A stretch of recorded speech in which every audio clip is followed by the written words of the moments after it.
ghouls and ghouls. This is Keep Whispering,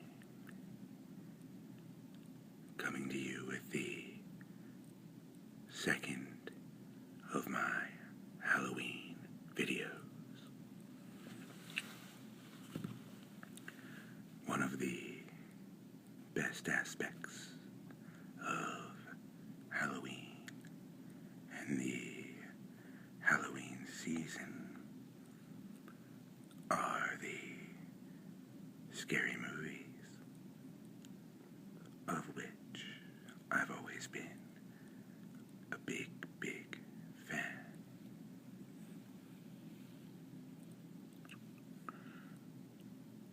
One of my favorites,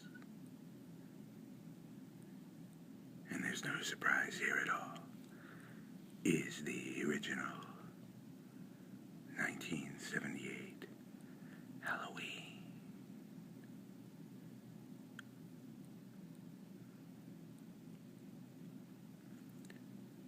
Now, this video is going to be a synopsis of the film.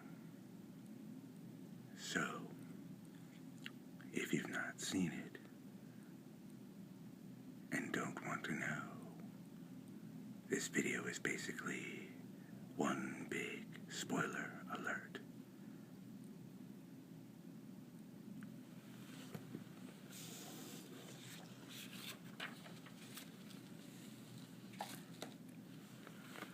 On Halloween night, 1963, in Haddonfield, Illinois, 6-year-old Michael Myers murders his older teenage sister, Judith Myers, stabbing her repeatedly with a butcher knife.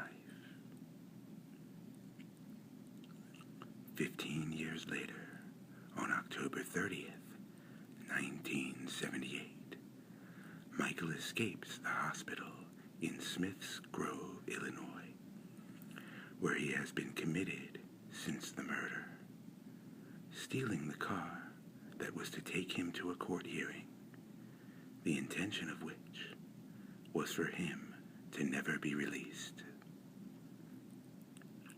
The following day, Halloween, in Haddonfield, high school student Laurie Strode is stalked by Michael, who is now dressed in coveralls and a white mask, appearing outside her class window and driving past her on the street.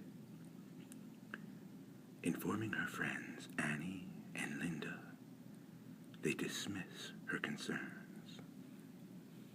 Later, at her house, Laurie becomes startled and unnerved to see Michael outside in the yard, staring into her room. Meanwhile, Michael's primary psychiatrist, Dr. Samuel Loomis, anticipated Michael's return home and goes to the local cemetery, finding that Michael's sister, Judith Myers' headstone is missing. Later on, Loomis approaches Annie's father, Sheriff Lee Brackett, and the two quietly look for Michael. That night, Laurie babysits a boy named Tommy Doyle, while Annie babysits a girl named Lindsay Wallace across the street from the Doyle house. When Annie gets a call from her boyfriend Paul to pick him up, she takes Lindsay to the Doyle house.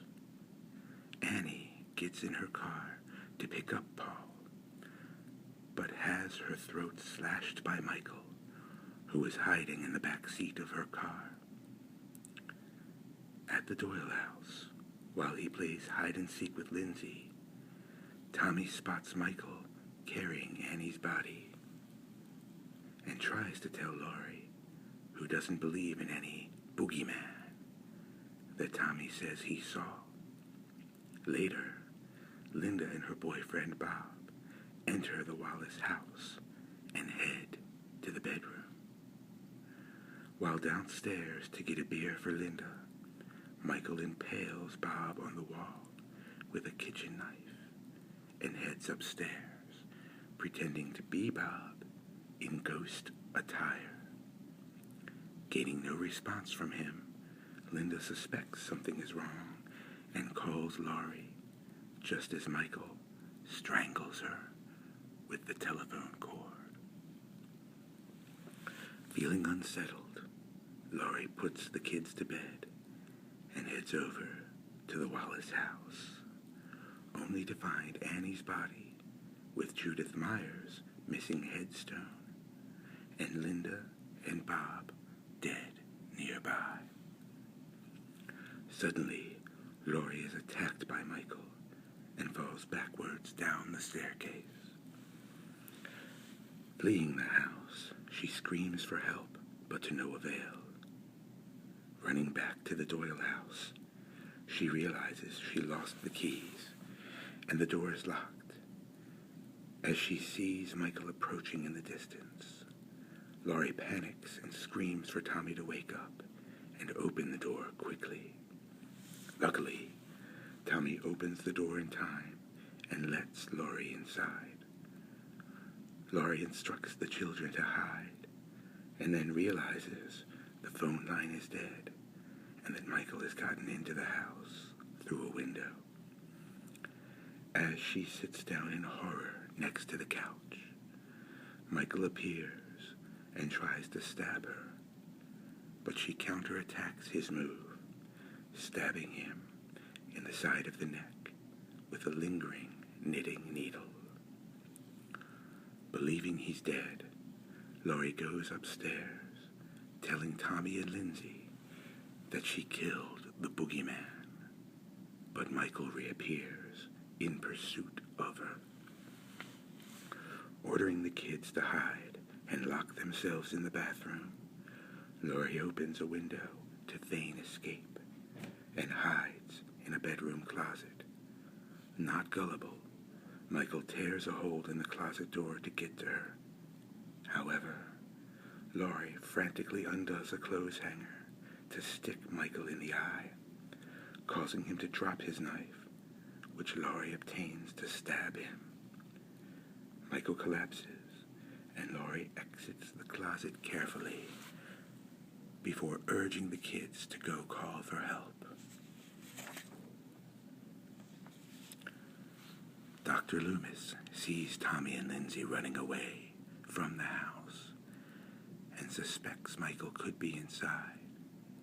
Back inside, Michael gets up and tries to strangle Laurie, but Dr. Loomis arrives in time to save her and shoot Michael in the head, then 5 more times in the chest, for a total of 6 shots.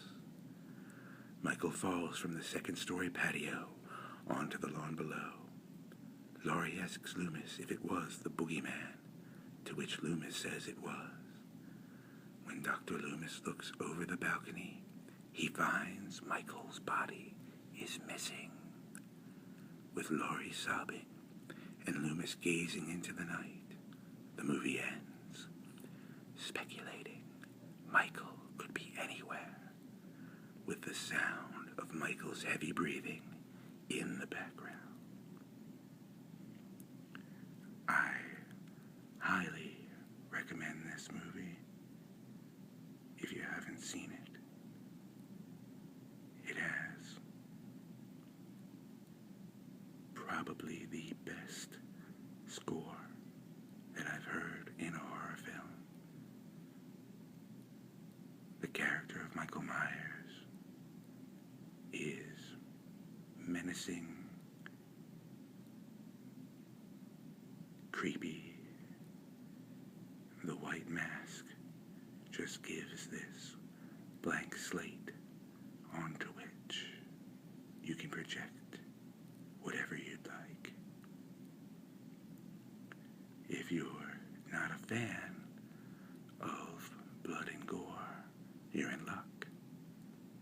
There's no blood or gore in this entire film. It's entirely atmosphere.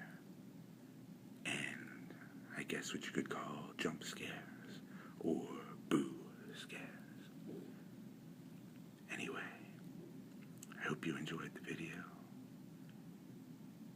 If you're listening to this in the morning, have a good day.